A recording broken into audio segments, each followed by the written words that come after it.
ಕೆಂಪೇಗೌಡ ಏರ್ಪೋರ್ಟ್ನಲ್ಲಿ ಪ್ರಯಾಣಿಕರು ಒದ್ದಾಡ್ತಾ ಇದ್ದಾರೆ. ಇದಕ್ಕೆ ಕಾರಣ 500ಕ್ಕೂ ಹೆಚ್ಚು ಇಂಡಿಗೋ ವಿಮಾನ ಹಾರಾಟ ಕ್ಯಾನ್ಸಲ್ ಆಗಿರೋದು. ಕೆಂಪೇಗೌಡ ಇಂಟರ್ನ್ಯಾಷನಲ್ ಏರ್ಪೋರ್ಟ್ನಲ್ಲಿ ಪ್ರಯಾಣಿಕರು ಬಹಳಷ್ಟು ತೊಂದರೆಯಲ್ಲಿದ್ದಾರೆ. ಅದಕ್ಕೆ ಕಾರಣ ಇಂಡಿಗೋನ 500ಕ್ಕೂ ಹೆಚ್ಚು ವಿಮಾನ ಹಾರಾಟ ದೇಶದಾದ್ಯಂತ ಕ್ಯಾನ್ಸಲ್ ಆಗಿರೋದು.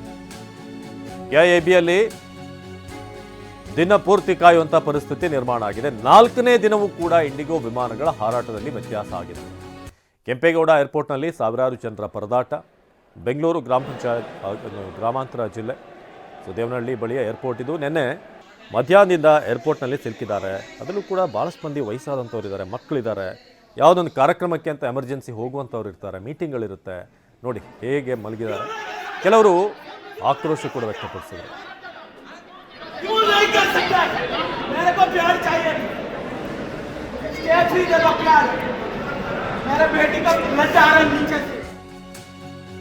ಇಂಡಿಗೋ ವಿಮಾನ ರದ್ದಾಗಿ ಕಂಗಾಲಾದಂತಹ ಸಾವಿರಾರು ಜನ. ಬಾತ್ರೂಮ್, ಲಿಫ್ಟ್, ಮೆಟ್ಲ ಮೇಲೆ ಕುಳಿತಂತ ಪ್ರಯಾಣಿಕರು ಎಲ್ಲಂದ್ರಲ್ಲಿ ಜನ ಅಲ್ಲಿ ಮಲ್ಕೋತಾ ಇದ್ದಾರೆ. ಯಾಕಂದ್ರೆ ಎಷ್ಟು ಅಂತ ಕಾಯ್ತಾರೆ ಪಾಪ ಜನ.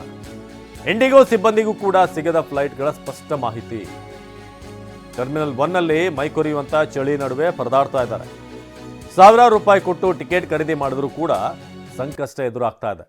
ಶೌಚಾಲಯಕ್ಕೆ ಹೋಗಲು ಕೂಡ ನೂರಾರು ಪ್ರಯಾಣಿಕರು ಒದ್ದಾಡ್ತಾ ಇದ್ದಾರೆ. ಇಂಡಿಗೋ ಸಿಬ್ಬಂದಿ ಇದೀಗ ಅವ್ರನ್ನ ಪ್ರಶ್ನೆ ಮಾಡಿದ್ರೆ, ನೀವು ಇಷ್ಟು ಗಂಟೆಗಟ್ಟಲೆ ಕಾಯಿಸ್ತಾ ಇದ್ದೀರಾ, ಕುಡಿಯೋಕೆ ನೀರು ಕೊಡಲ್ಲ, ಏರ್ಪೋರ್ಟ್ನಲ್ಲೂ ಊಟ ಮಾಡೋಕ್ಕೆ ಸಾಧ್ಯನಾ? ಅಲ್ಲಿ ಮಾಡುವಂಥ ಊಟದಲ್ಲಿ ನೀವು ಬೆಂಗಳೂರಿಂದ ಬೀದರಲ್ಲಿ ಬಸ್ಸಲ್ಲಿ ಹೋಗ್ಬೋದು, ಅಷ್ಟರ ಮಟ್ಟಿಗೆ ಊಟದ ಚಾರ್ಜ್ ಇರುತ್ತೆ. ಸೊ ಟರ್ಮಿನಲ್ 1ರಿಂದ ತೆರಳಬೇಕಿದ್ದಂಥ ವಿಮಾನಗಳು ಸದ್ಯಕ್ಕೆ ಯಾವುದೂ ಕೂಡ ಮೂವ್ ಆಗ್ತಾ ಇಲ್ಲ. ನೀವು ಇಂಡಿಗೋ ಅವ್ರನ್ನ ಕೇಳಿದಂಥ ಸಂದರ್ಭದಲ್ಲಿ ಅವ್ರು ಕೊಟ್ಟಿರುವಂಥ ಕಾರಣಗಳು ಅಂತಂದರೆ ಬೇರೆ ಬೇರೆ, ಈಗ ವಿಂಟರ್ ಆಗಿರುವಂಥ ಕಾರಣ, ಒಂದಷ್ಟು ಹವಾಮಾನದ ಕಾರಣ, ಜೊತೆಗೆ ಸಿಬ್ಬಂದಿಗೆ ರಜೆ ಕೊಟ್ಟಿರುವಂಥದ್ದು ಕೂಡ ಹೇಳ್ತಿದ್ದಾರೆ. ಇಂಡಿಗೋ ವಿಮಾನ ರದ್ದಾಗಿ ಕಂಗಾಲಾಗಿರುವಂಥ ಸಾವಿರಾರು ಜನ ಈಗ ಬಾತ್ರೂಮ್, ಲಿಫ್ಟ್, ಎಸ್ಕಲೇಟರ್ ಎಲ್ಲ ಕಡೆ ಕೂಡ ಕೂತಿದ್ದಾರೆ. ನಿಮಗೆ ಬೆಂಗಳೂರಿನ ರೈಲ್ವೆ ಸ್ಟೇಷನ್ ಆದರೂ ಆಗ್ಬೋದು, KSR ರೈಲ್ವೆ ಸ್ಟೇಷನ್ ಆದರೂ ಈಗ ಪರವಾಗಿಲ್ಲ, ಅಷ್ಟರ ಮಟ್ಟಿಗೆ ಅಲ್ಲಿ ಜನ ಇಲ್ಲಿ ಏರ್ಪೋರ್ಟಲ್ಲಿ ಇದ್ದಾರೆ. ಈಗ ಒಂದು ಕಡೆ ಚಳಿ, ಇನ್ನೊಂದು ಕಡೆ ಫ್ಯಾಮಿಲಿ ಸಮೇತ ಬಂದು ಅಲ್ಲಿ ಕೂತಿರೋದು ನೀವು ಅಲ್ಲಿ ಗಮನಿಸ್ಬೋದು. ನೋಡಿ ಹೀಗೆ ವೀಲ್ ಚೇರ್ನಲ್ಲಿ ಪಾಪ ಭಾಳಷ್ಟು ಜನ ಇದ್ದಾರೆ. ಸಾಮಾನ್ಯವಾಗಿ ಏರ್ಪೋರ್ಟ್ ಫ್ಲೈಟನ್ನು ಯಾಕೆ ಚೂಸ್ ಮಾಡ್ತಾರೆ ಅಂತಂದರೆ ಬೇಗ ರೀಚ್ ಆಗ್ಬೋದು, ಸಮಯ ಉಳಿಯುತ್ತೆ, ಜೊತೆಗೆ ಪ್ರಯಾಣ ಅಷ್ಟು ಆಯಾಸ ಆಗೋದಿಲ್ಲ ಅಂತ ಆ ಕಾರಣಕ್ಕೆ. ನೀವು ಅಲ್ಲೇ ಗಂಟೆಗಟ್ಟಲೆ ಕಾಯೋದಾದರೆ ಫ್ಲೈಟ್ ಟಿಕೆಟ್ ಬುಕ್ ಮಾಡಿ ಏನು ಪ್ರಯೋಜನ? ನೋಡಿ, ಇದು ಸಾವಿರಾರು ರೂಪಾಯಿ ಕೊಟ್ಟು ಟಿಕೆಟ್ ಖರೀದಿ ಮಾಡಿದ್ರು ಕೂಡ ನೀವು ಬಿಸ್ನೆಸ್ ಕ್ಲಾಸೇ ಮಾಡಿರಿ ಅಥವಾ ಎಕಾನಮಿ ಮಾಡಿರಿ, ಎಲ್ಲರೂ ಕೂಡ ಕಾಯಲೇಬೇಕೀಗ. ಆ ಥರ ಪರಿಸ್ಥಿತಿ ಆಗಿದೆ. ಇಂಡಿಗೋ ಫ್ಲೈಟ್ಗಳಲ್ಲಿ ಇಲ್ಲದಂಥ ಪೈಲಟ್, ಏರ್ ಕ್ರ್ಯೂ, ಸಿಬ್ಬಂದಿ ಕೊರತೆಯಿಂದ ನಿಂತಲ್ಲೇ ನಿಂತಹ ವಿಮಾನಗಳು.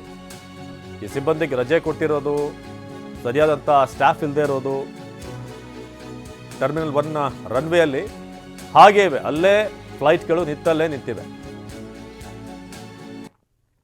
ಇದರ ಬಿಸಿ ಯಾರಿಗೆ ಮುಟ್ಟಿರುತ್ತೆ ಅಂದರೆ ಯಾರು ಒಳಗಿರ್ತಾರೆ, ಯಾರು ಈ ಬರುವಂಥ ಪ್ಯಾಸೆಂಜರ್ಗಳನ್ನ ಅಟೆಂಡ್ ಮಾಡ್ತಾರಲ್ಲ, ಅವ್ರೀಗ ಎಲ್ಲರ ಬೈಗುಳ, ಆಕ್ರೋಶವನ್ನು ಫೇಸ್ ಮಾಡಬೇಕಾಗಿದೆ.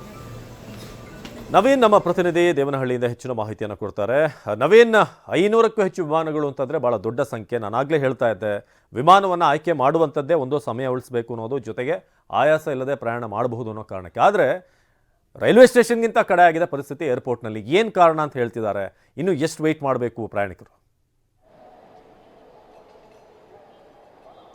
ಖಂಡಿತ ಅವಿನಾಶ್, ಪ್ರಸ್ತುತ ಪರಿಸ್ಥಿತಿ ರೈಲ್ವೆ ಸ್ಟೇಷನ್ ಅಧ್ವಾನ ಅನ್ನೋ ರೀತಿಯಲ್ಲೇ ಭಾಸವಾಗ್ತಾ ಇದೆ. ಯಾಕಂದರೆ ಏರ್ಪೋರ್ಟ್ನಲ್ಲಿ ನಾವು ನೋಡೋದಾದರೆ ಯಾವತ್ತೂ ಸಹ ಈ ರೀತಿಯ ಕ್ರೌಡ್ಗಳು ಏನು ಬಂದಾದಂಥ ಸಂದರ್ಭದಲ್ಲಿ ಇಂಥ ಸಮಯದಲ್ಲಿ ಮಾತ್ರ ಕಂಡು ಬರುತ್ತೆ. ಯಾಕಂದರೆ ಆ ಸಮಯದಲ್ಲಿ ಬಸ್ಗಳು ಬರಲ್ಲ, ಕ್ಯಾಬ್ಗಳಿರಲ್ಲ ಅಂತ ನಿಟ್ಟಿನಲ್ಲಿ ಬೇಗ ಬಂದು ಕಾಯುವಂಥ ಪರಿಸ್ಥಿತಿ ಇರುತ್ತೆ. ಆದರೆ ಇವತ್ತು ಏನು ಫ್ಲೈಟ್ಗಳೇ ಒಳಗಡೆ ರನ್ವೇಲಿ ಫ್ಲೈಟ್ಗಳಿದ್ರೂ ಸಹ ಫ್ಲೈಟ್ಗಳನ್ನು ಹಾರಾಟ ನಡೆಸಿದ ಪೈಲಟ್ಗಳಿಲ್ಲ, ಜೊತೆಗೆ ಅಲ್ಲಿನ ಕ್ರ್ಯೂ ಸಿಬ್ಬಂದಿಗಳಿಲ್ಲ ಅಂತಕ್ಕಂಥ ನಿಟ್ಟಿನಲ್ಲಿ ಇದೀಗ ಏನು ಪ್ರಯಾಣಿಕರು ಗಂಟೆಗಟ್ಟಲೆ ಕಾದ್ಕೊಂಡು ಲಗೇಜ್ ಸಮೇತ ಏರ್ಪೋರ್ಟಲ್ಲಿ ಕೂತ್ಕೊಂಡು ಚೇರ್ಗಳ ಮೇಲೆ ನಿದ್ದೆಗೆ ಜಾರ್ತಾ ಇರ್ತಕ್ಕಂಥ ಪರಿಸ್ಥಿತಿ ಈಗ ಕಂಡು ಬರ್ತಾ ಇರ್ತಕ್ಕಂಥದ್ದು. ಸಾಮಾನ್ಯವಾಗಿ ರೈಲ್ವೆ ನಿಲ್ದಾಣ ಮತ್ತು ಬಸ್ ಸ್ಟಾಪ್ಗಳಲ್ಲಿ ಇಂತಹ ದೃಶ್ಯಗಳು ನೋಡೋದಕ್ಕೆ ನಮಗೆ ಸಿಗುತ್ತೆ. ಆದರೆ ಇವತ್ತು ಏರ್ಪೋರ್ಟ್ನಲ್ಲೂ ಸಹ ಇಂಥ ದೃಶ್ಯಗಳು ಕಂಡು ಬರ್ತಾ ಇದೆ. ಅದರಲ್ಲೂ ಅಂಗಡಿ ಮುಗ್ಗಟ್ಟುಗಳ ಮುಂದೆ ಅಂತೂ ಹೇಳೋದಕ್ಕೆ ಆಗೋದಿಲ್ಲ, ಆ ರೀತಿಯ ಒಂದು ಕ್ರೌಡ್ ಇದೆ. ಇನ್ನು ಒಂದು ಕಡೆ ಕ್ಯಾನ್ಸಲ್ ಆಗ್ತಾ ಇರ್ತಕ್ಕಂಥ ಫ್ಲೈಟ್ಗಳು ಒಂದು ಕಡೆ ಆದರೆ, ಮತ್ತೊಂದು ಏನೋ ಒಂದು ನಮಗೆ ಹೋಗೋದಕ್ಕೆ ಅವಕಾಶ ಸಿಗಬಹುದಾ, ಫ್ಲೈಟ್ ಟ್ರಾವೆಲ್ ಮಾಡ್ಬೋದಾ ಅಂತಕ್ಕಂಥ ನಿರೀಕ್ಷೆಯಲ್ಲಿ ಬರ್ತಾ ಇರ್ತಕ್ಕಂಥವ್ರ ಸಂಖ್ಯೆ ಸಹ ಏನು ಕಡಿಮೆ ಆಗಿಲ್ಲ. ಯಾಕಂದರೆ ಮೊದಲೇ ಮೊದಲೇ ಟಿಕೆಟನ್ನು ಬುಕ್ ಮಾಡಿದ್ದಾರೆ. ಒಂದು ವೇಳೆ ನಾವು ಹೋಗದೇ ಇದ್ದರೆ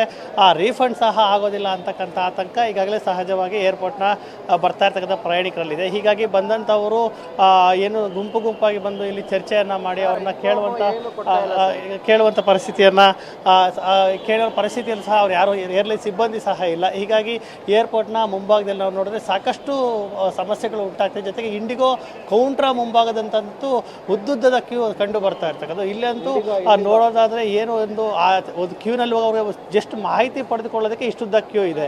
ಏನಾದ್ರೆ ಫ್ಲೈಟ್ ಬರುತ್ತಾ ಇಲ್ವಾ, ಸಿಗತ್ತಾ ಇಲ್ವಾ ಅಂತಕ್ಕಂಥ ಮಾಹಿತಿ ಪಡೆಯೋದಕ್ಕೂ ಇಷ್ಟುದ್ದ ಕ್ಯೂ ಇದೆ. ಇದರಲ್ಲೂ ಗಂಟೆಗಟ್ಟಲೆ ನಿಲ್ಲುವಂಥ ಪರಿಸ್ಥಿತಿ ನಿರ್ಮಾಣ ಆಗಿದೆ. ಇದೀಗ ಇಲ್ಲಿ ಪ್ಯಾಸೆಂಜರ್ ಸಹ ಇದ್ದಾರೆ ನಮ್ಮ ಜೊತೆ, ಅವ್ರನ್ನೂ ಸಹ ಒಂದು ಮಾತನಾಡಿಸುವಂಥ ಒಂದು ಪ್ರಯತ್ನವನ್ನು ಮಾಡ್ತೀವಿ. ಸರ್, ನೀವೀಗ ಎಲ್ಲಿಗೆ ಹೋಗಿ ಬಂದಿರಾ, ಎಷ್ಟು ಸಮಸ್ಯೆ ಆಗ್ತದೆ? ವಾರಣಾಸಿ ಹೋಗೋಕ್ಕೆ ನಾವು ಏನು ಕೊಟ್ಟಿಲ್ಲ ಇವರು. ಇವಾಗ ಬಂದಮೇಲೆ ಏರ್ಪೋರ್ಟಿಗೆ ಬಂದಮೇಲೆ ಇವಾಗ 10-15 ನಿಮಿಷ ಬ್ಯಾಕಲ್ಲೇ ನಿಮಗೆ ಕ್ಯಾನ್ಸಲ್ ಅಂತ ಹೇಳ್ತಾವ್ರೆ. ನಮ್ಗೆ ಯಾವುದು ನೆನ್ನೆನೂ ಬುಕ್ಕಿಂಗ್ ಮಾಡಿಸ್ಕೊಂಡವ್ರೆ. ನೆನ್ನೆ ನೈಟೂ ಬುಕ್ಕಿಂಗ್ ಆಗೈತೆ 2 ಸೀಟ್ ನಮ್ಮದು. 22 ಜನ ಹೋಗ್ತಾ ಇರೋದು, ಫುಲ್ಲು 22 ಜನ ಹೋಗ್ತಾ ಇದ್ದೀವಿ. 22 ಜನದಲ್ಲಿ ನಾವೇನಾಯಿತು, ಇವಾಗ ನೆನ್ನೆ ಇಬ್ಬರು ಯಾರೋ ಕ್ಯಾನ್ಸಲ್ ಆಯಿತು, ಮತ್ತು ಇನ್ನಿಬ್ಬರನ್ನ ಸೇರಿಸ್ತೀವಿ. ಅವಾಗೂ ಬುಕ್ಕಿಂಗ್ ಮಾಡಿಸ್ಕೊಂಡವ್ರೆ. ಬೆಳಗ್ಗೆನೂ ನಮಗೇನೂ ಹೇಳಿಲ್ಲ, ಇವರು ನಾವು ಕ್ಯಾನ್ಸಲ್ ಮಾಡ್ತಾಯಿದ್ದೀವಿ ಏನಂತಲೂ ಹೇಳಿಲ್ಲ. ಇಲ್ಲಿ ಬಂದಮೇಲೆ ಇವಾಗ ಕ್ಯಾನ್ಸಲ್ ಅಂತ ಹೇಳ್ತಾವ್ರೆ ಸರ್. ಈಗ ಎಷ್ಟು ಪ್ರಾಬ್ಲಮ್ ಆಗಿದೆ ಸರ್ ಈ ರೀತಿ ಸಡನ್ ಆಗಿ ಕ್ಯಾನ್ಸಲ್ ಮಾಡಿದ್ರೆ? ಈ ಥರ ಎಷ್ಟು ಸಮಸ್ಯೆ ಆಗುತ್ತೆ? ಇವಾಗ ಎಲ್ಲ ನಮ್ಮ ಜೊತೆಲಿ ಬಂದಿರೋರೆಲ್ಲ ಏಜ್ ಆಗಿರೋರು, ಎಲ್ಲ 60 ಮೇಲ್ಪಟ್ಟವರೇ ಬಂದಿರೋದು. ಅವರು ಎಲ್ಲ ಸಮಸ್ಯೆ ಆಗ್ತೈತೆ ನೋಡಿ. ಇವಾಗ ಏನೋ 1:15 ಅಂತವ್ರೆ, ಏನಂತಾನೆ ಸರಿಯಾಗಿ ಇದು ಮಾಡ್ತಾಯಿಲ್ಲ ಸರ್. ಇನ್ಫಾರ್ಮೇಷನ್ನೇ ಇಲ್ಲ. ಇಲ್ಲಿ ಬಂದಮೇಲೆ ರದ್ದು ಮಾಡಿರೋದು. ನಿಮ್ಗೆ ಯಾವ ರೀತಿ ಪ್ರಾಬ್ಲಮ್ ಆಗ್ತಾ ಇದೆ ಸರ್? ಸರ್, ವಾರಣಾಸಿಗೆ ಬುಕ್ ಮಾಡಿದ್ವಿ, 9:20ಗೆ ಫ್ಲೈಟ್ ಇದೆ. ಈಗ 6 ಗಂಟೆಯಲ್ಲಿ 6:15ವರೆಗೂ ಅವೈಲಬಲ್ ಅಂತ ಬೋರ್ಡಿಂಗ್ ಇದೆಲ್ಲ ಪಾಸ್ ಎಲ್ಲ ಕೊಟ್ಟಿದ್ದಾರೆ. 6:20 6:20ವರೆಗೂ ಅವೈಲಬಲ್ ಅಂತ ತೋರಿಸ್ತಾ ಇದೆ. ನಾವು ಇಲ್ಲಿ ಬಂದಮೇಲೆ ಈಗ ಬೋರ್ಡ್ ನೋಡಿದ್ರೆ ಕ್ಯಾನ್ಸಲ್ ಅಂತ ಬರ್ತಾ ಇದೆ. ನಾವಲ್ಲಿ ವಾರಣಾಸಿಯಲ್ಲಿಂದ 3 ದಿವಸ ಅಯೋಧ್ಯೆ ಮತ್ತು ಪ್ರಯಾಗ್ರಾಜ್ಗೆ ಹೋಗೋಕ್ಕೆ ಅಂತ ಟೂರ್ ಪ್ಲಾನ್ ಮಾಡ್ಕೊಂಡು ಬಂದಿದ್ದೀವಿ. ನಾವು ಏನು ಮಾಡೋದು ಈಗ ಹೇಳಿ? ಕೂರಕ್ಕೆ ನಿಲ್ಲಕ್ಕಾರ ಅವಕಾಶ ಇದೆಯಾ ಸರ್? ಎಲ್ಲಿ ಜಾಗ ಇದೆ? ಇಲ್ಲಿ ನಿಂತ್ಕೊಳ್ಳೋಕೆ ಎಲ್ಲೂ ಜಾಗ ಇಲ್ಲ. ಏನಾಗ್ಬೇಕು ಜನ ಹೇಳಿ? ಇವ್ರೇನು ಆಕ್ಷನ್ ತಗೊಳಕ್ಕೆ ಏನಾಗಲ್ವ ಇವ್ರ ಕೈಲಿ? ಫಸ್ಟೇ ಯಾಕೆ ಹೇಳಿಲ್ಲ? ನಾವು ರಾತ್ರಿನೇ ಕ್ಯಾನ್ಸಲ್ ಅಂತ ಹೇಳಿದ್ರೆ ನಾವು ಮನೆಯಲ್ಲೇ ಇರ್ತಾಯಿದ್ವಿ. ಈಗ ಬೆಳಗ್ಗೆ 6:15 ಕ್ಯಾನ್ಸಲ್ ಅಂದರೆ ಏನು ಅರ್ಥ? ನಿನ್ನೆ ಸಾಯಂಕಾಲ ಯಾಕೆ ಅನೌನ್ಸ್ ಮಾಡಲಿಲ್ಲ? ನಿನ್ನೆ ಸಾಯಂಕಾಲ ಕ್ಯಾನ್ಸಲ್ ಅಂತ ಹೇಳಿದರೆ ಮನೇಲಿ ಇರ್ತಾಯಿದ್ವಿ. ಬೆಳಿಗ್ಗೆ 6:15ಗೆ ಅವೈಲಬಲ್ ಅಂತ ತೋರಿಸ್ತಾ ಇದೆ. ಈಗ ನೋಡಿದ್ರೆ ಕ್ಯಾನ್ಸಲ್ ಅಂತದೆ. ಏರ್ಲೈನ್ ಸಿಬ್ಬಂದಿ ನೀವು ಸಿಗ್ತಾ ಇದಾರ ಮಾತಾಡೋದಕ್ಕೆ? ಸಿಗ್ತಾ ಇಲ್ಲ. ಇಂಡಿಗೋದವ್ರು ಯಾರೂ ಸಿಗ್ತಾ ಇಲ್ಲ. ಆನ್ಲೈನಲ್ಲಿ ಚೆಕ್ ಮಾಡೋಣ ಅಂತಂದರೆ ಮಿನಿಮಮ್ 1 ಅವರಿಂದ ಟ್ರೈ ಮಾಡಿದ್ರು ಯಾರು ಪಿಕ್ ಮಾಡ್ತಾ ಇಲ್ಲ sir. Yeah, I was scheduled to travel from Bhopal to Ranchi. So it was day before yesterday. 4 hours, 5 hours waiting. Every time they were just extending by half an hour. And then suddenly they said the flight is cancelled at 3 a.m. They put me to Bangalore. Okay. Whole day I reached Bangalore, but the whole day I was waiting for Ranchi flight. Yesterday evening, again half an hour, same story. They cancelled the Ranchi flight. They put me to Bhopal flight back.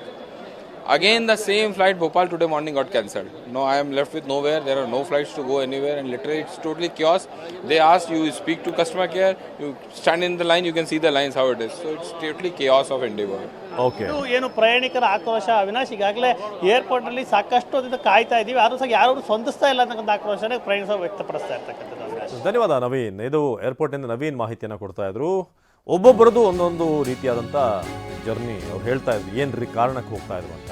ಇನ್ನೊಂದು ಕಡೆ CM ಭೇಟಿಗೆ ಅವಕಾಶ ಕೊಟ್ಟರು ಕೂಡ flight ಸಿಕ್ಕಿಲ್ಲ. ಡೆಹ್ರಾಡೂನ್ನಲ್ಲಿ CM ಭೇಟಿಗೆ ಹೊರಟಿದ್ದಂಥ ವ್ಯಕ್ತಿ emergency ಅಂತ ಕೇಳ್ಕೊಂಡ್ರು ಕೂಡ ಫ್ಲೈಟ್ ಇಲ್ಲ ಅಂತ ಕಿಡಿಕಾರಿದ್ದಾರೆ. ಇನ್ನು ಮುಂದೆ ನಾನು ಇಂಡಿಗೋದಲ್ಲಿ ಹೋಗಲ್ಲ ಅಂತ ಗರಂ ಆದರು. ಬೆಳಗ್ಗೆ 11 ಗಂಟೆಗೆ ಡೆಹ್ರಾಡೂನ್ನಲ್ಲಿ CM ಅವರ ಭೇಟಿಗೆ ಅಪಾಯಿಂಟ್ಮೆಂಟ್ ಫಿಕ್ಸ್ ಆಗಿತ್ತು. ಹೀಗಾಗಿ ಬೆಳಗ್ಗೆ 5 ಗಂಟೆಗೆ ಟಿಕೆಟ್ ಬುಕ್ ಮಾಡಿಕೊಂಡು ರಾತ್ರಿ ಏರ್ಪೋರ್ಟ್ಗೆ ಬಂದಿದ್ದಂಥ ಪ್ರಯಾಣಿಕ, ಆದರೆ ಕೊನೆ ಕ್ಷಣದಲ್ಲಿ ಫ್ಲೈಟ್ ಕ್ಯಾನ್ಸಲ್ ಆಗಿದೆ ಅನ್ನೋದಕ್ಕೆ ಗರಂ ಆಗಿದ್ದಾರೆ.